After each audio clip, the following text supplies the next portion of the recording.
GSI Haga. Sebelum masuk dalam firman Tuhan, saya ajak saudara semua untuk boleh kita masuk dalam penyembahan.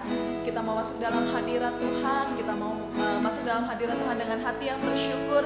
Dan setiap kita boleh bawa iman kita kepada Tuhan. Kita percaya apapun keadaan kita secara manusia, tapi kita punya satu-satunya Allah yang dapat kita andalkan. Kita punya Allah yang jadi sumber pengharapan buat setiap kita. Mari kita angkat pujian ini.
Apapun keadaan kami Tuhan, mungkin kami lihat secara manusia kami hari-hari ini gak baik, tapi satu hal yang kami percaya Tuhan, Engkau Allah yang dapat kami andalkan.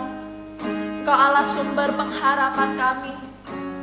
Engkau Allah yang sanggup bahkan lakukan perkara-perkara yang mustahil buat setiap kami. Biar setiap kami datang dengan iman kami mau nyatakan Tuhan, sungguh Engkau satu-satunya. Mari kita angkat hati kita dan kita nyatakan, satu-satunya yang ku andalkan, satu-satunya yang ku percaya, Engkau sumber kekuatan, sumber pengharapan, sumber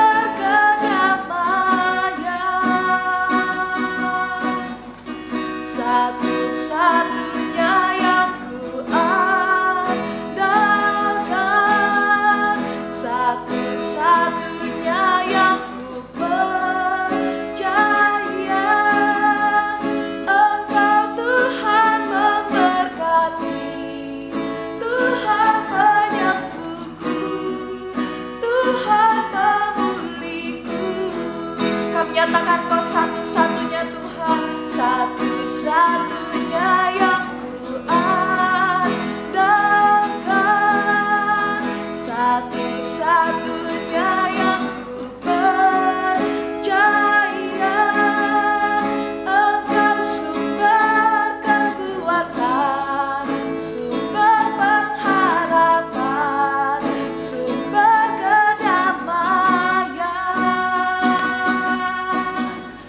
satu-satunya yang ku andalkan, satu-satunya yang ku percaya. Engkau Tuhan memberkati, Tuhan penyembuhku, Tuhan pemulihku.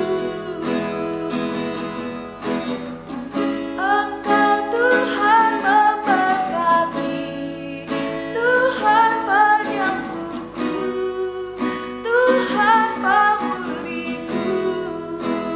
Kami nyatakan dengan iman kami Tuhan, Engkau Tuhan memberkati, Tuhan penyembuhku, Tuhan pemulihku.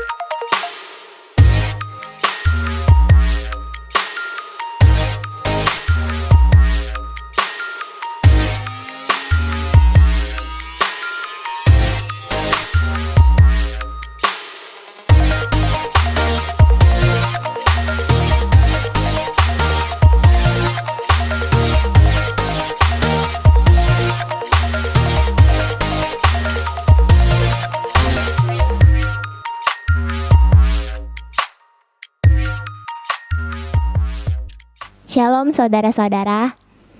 Ya, ada satu kisah tentang 2 ekor kodok. Ya, 2 ekor kodok ini sama-sama jatuh ke dalam sebuah lubang, tapi lubang yang berbeda.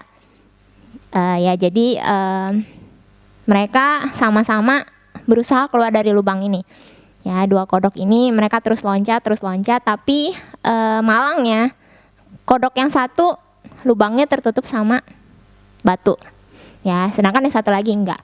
Ya, mereka terus loncat, berusaha loncat dan akhirnya kodok yang lubangnya tertutup. Ya, tertutup sama batu, dia nggak bisa lihat cahaya lagi. Ya, dan akhirnya kodok yang satu ini akhirnya dia nyerah buat loncat dan akhirnya dia mati. Ya, sedangkan kodok yang satu yang lubangnya ini masih belum tertutup. Ya, dia terus berusaha loncat karena dia tahu di atas itu ada cahaya, di atas itu dia bisa keluar. Ya, dan akhirnya setelah dia terus berusaha, akhirnya dia bisa keluar dari lubang itu. Ya, saudaraku, apa sih yang bikin seseorang itu bisa bersemangat menjalani kehidupan dia? Yaitu kalau dia punya yang namanya pengharapan. Ya, kalau dia punya sesuatu yang dia nanti-nantikan. Ya, sama seperti 2 kodok tadi.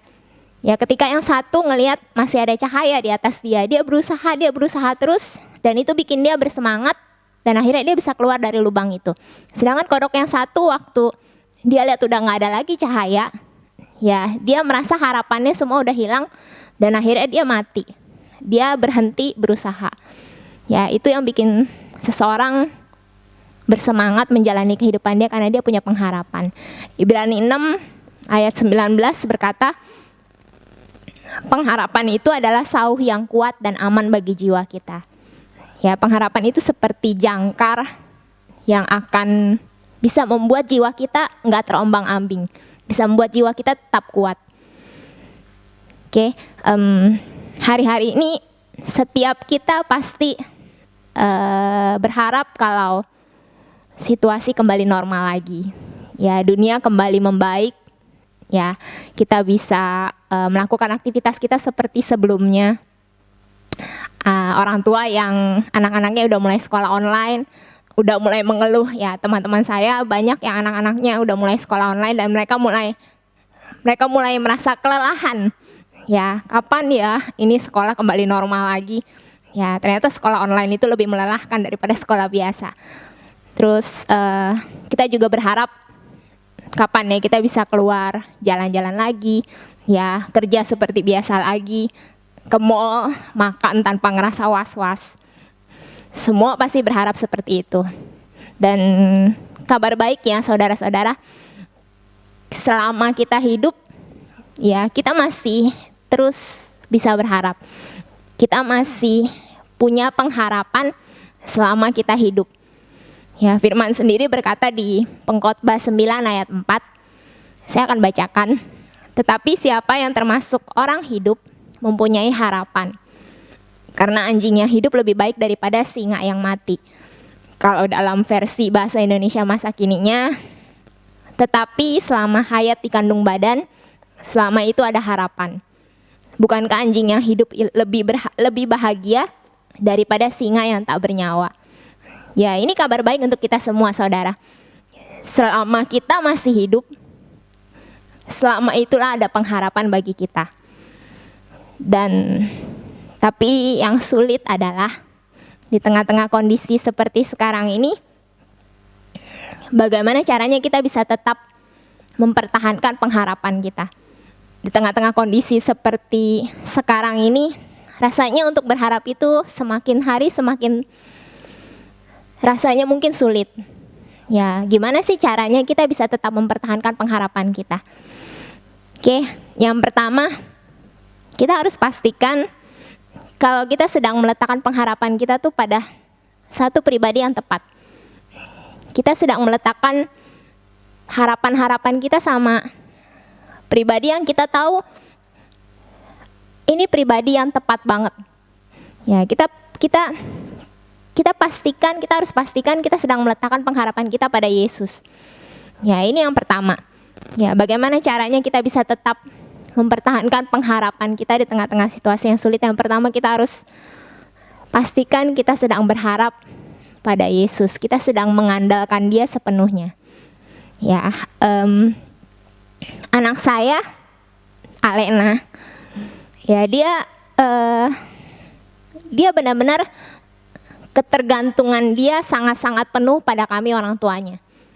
Ya, bahkan dia cuma percaya perkataan orang tuanya. Ya, jadi akhir-akhir ini sering banget kalau misalkan dia lagi main sama poponya, saya lagi masak di belakang di dapur, terus dia lagi lihat-lihat buku gambar, ya terus dia bisa nanya gitu sama poponya, Popo, ini kuda makannya apa? Ya, poponya udah bilang, kuda makannya rumput. Ya, tapi dia kayak nggak yakin gitu. Ya, terus dia bisa bilang sama poponya, sebentar, aku tanya mami dulu. Ya, akhirnya dia kucuk-kucuk, dia ke belakang, dia jalan ke belakang. Saya lagi masak ya, dia panggil-panggil saya, mami, katanya, kenapa? Aku mau tanya, kuda makannya apa? Saya jawab, rumput. Terus dia akhirnya, oh rumput ya, bener berarti, bener po katanya. Dia kucuk-kucuk dia ke depan lagi, dia bilang bener po, kuda makannya rumput.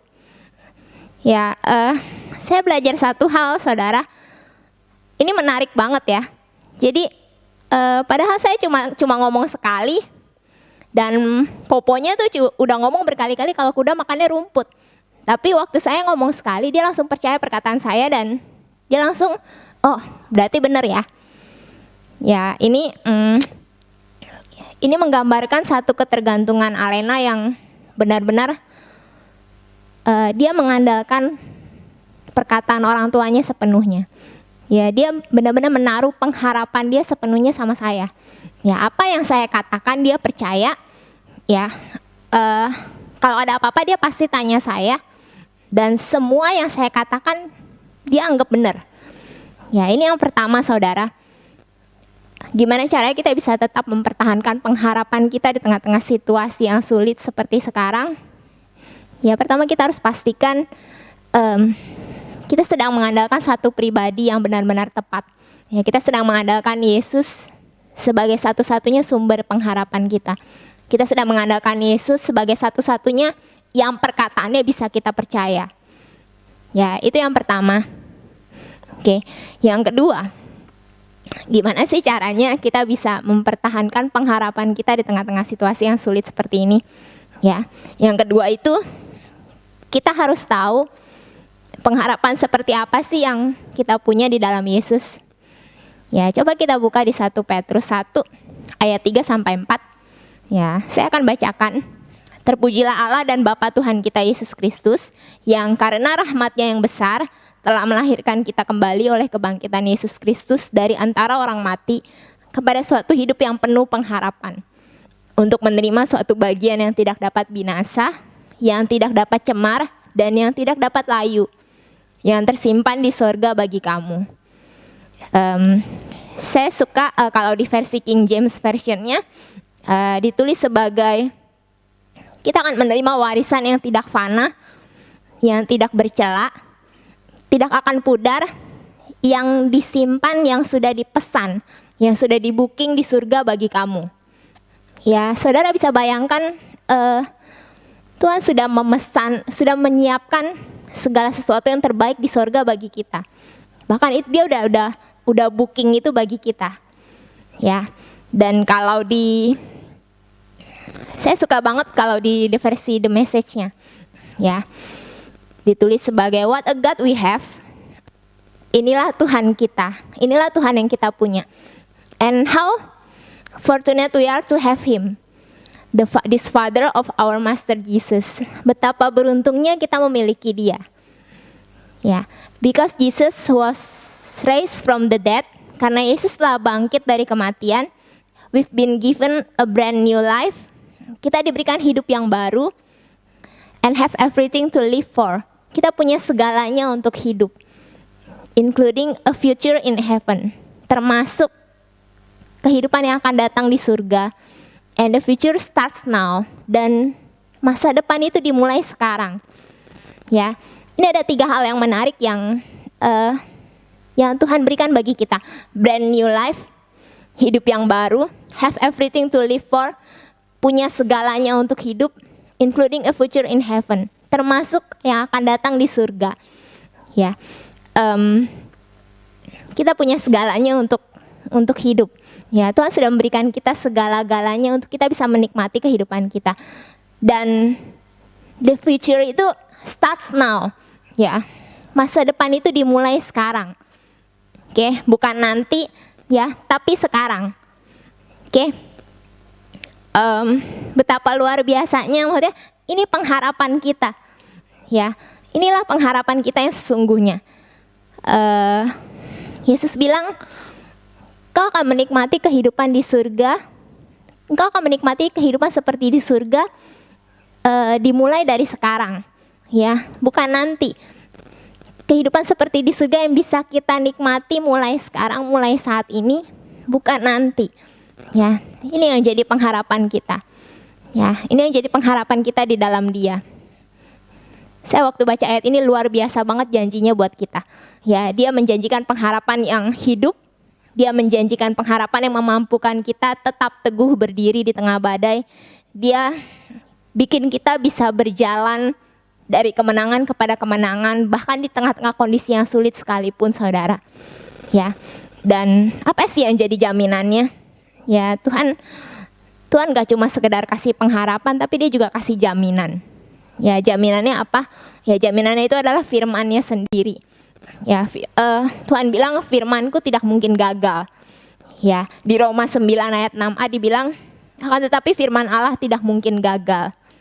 Ya, Tuhan sendiri sudah mengikat, Dia sudah mengikat dirinya sendiri dengan sumpah.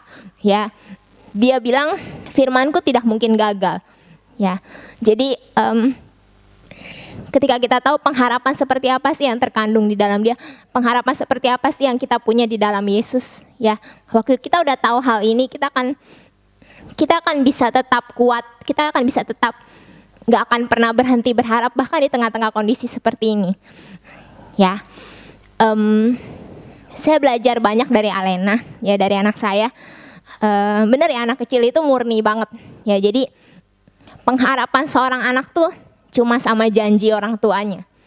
Ya, jadi setiap kali saya menjanjikan sesuatu, Alena pasti tagih. Kayak misalkan dia mau main buku stiker. Ya, tapi itu udah waktunya dia tidur siang.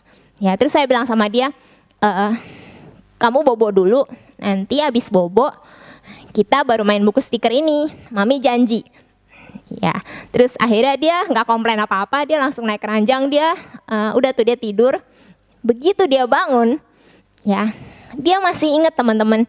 Ya dia langsung bilang sama saya, "Mami, ayo kita main buku stikernya. Tadi kan udah janji," katanya gitu. Ya, dan saya sering banget dia kayak gitu. Ya, pokoknya setiap kali saya ngomong, nah saya minta dia melakukan sesuatu, saya bilang Mami janji. Ya, dan dia akan pegang janji itu, dia akan terus berharap sama janji itu sampai saatnya dia terima janji itu, dia bakal ingetin saya. Ya, Mami ayo, aku mau makan roti. Tadi kan Mami udah janji, aku makan nasi dulu, baru aku boleh makan roti. Ya, itu anak kecil teman-teman. Ya, bagi seorang anak, pengharapan dia satu-satunya hanya kepada janji orang tuanya. Ya, sama seperti kita, mungkin di tengah-tengah kondisi seperti ini, ya kita sedang sulit mempertahankan pengharapan kita. Tapi mari kita kembali lagi, ya kita pastikan siapa yang sedang kita andalkan hari-hari ini. Kita pastikan kepada siapa kita berharap hari-hari ini. Ya, siapa yang sedang kita nantikan hari-hari ini. Kepada siapa kita letakkan pengharapan kita hari-hari ini. Ya, pastikan bahwa pribadinya hanya Yesus. Itu yang pertama. Dan yang kedua, kita harus tahu pengharapan seperti apa sih yang kita punya di dalam Dia. Ya, pengharapan yang luar biasa banget janjinya Tuhan. Ya, Dia janjikan segala sesuatu yang terbaik, yang tidak fana, yang tidak bercela, ya. Segala sesuatu seperti kehidupan seperti di surga yang bisa kita nikmati hari-hari ini. Ya, itu luar biasa banget. Dan biar ketika kita tahu dua hal ini, ya, ketika kita sudah benar-benar mengerti dua hal ini, ya, bisa dipastikan kita nggak akan kehilangan pengharapan kita. Ya, pengharapan kita akan seperti jangkar yang kuat, ya, yang akan membuat jiwa kita nggak terombang-ambing. Kita bisa tetap bertahan, ya, bahkan di tengah badai sekalipun kita akan lewati bersama-sama dengan Tuhan. Ya, mari kita sama-sama berdoa. Terima kasih Bapak, terima kasih Tuhan. Kami bersyukur, kami punya Yesus yang luar biasa, kami punya Yesus yang mengasihi setiap kami. Biar kami kembali Tuhan memandang kepada Engkau. Kami bisa pastikan bahwa Tuhan satu-satunya yang kami andalkan. Kami bisa pastikan bahwa Tuhanlah satu-satunya yang menjadi pengharapan kami, yang menjadi sumber sukacita kami. Terima kasih Tuhan, dan biar Kau berikan kami hikmat lebih lagi, berikan kami pewahyuan lebih lagi untuk dapat mengerti pengharapan seperti apa yang terkandung di dalam Engkau, pengharapan seperti apa yang kami punya di dalam Engkau Yesus. Dan ketika kami mengerti dua hal ini Tuhan, kami boleh semakin belajar, kami tetap mempertahankan, kami enggak kehilangan pengharapan kami, dan kami akan lihat pada akhirnya Tuhan akan genapi segala sesuatunya Yesus. Terima kasih Bapa, terima kasih. Sekali lagi kami serahkan doa kami hanya di dalam nama Tuhan Yesus. Amin.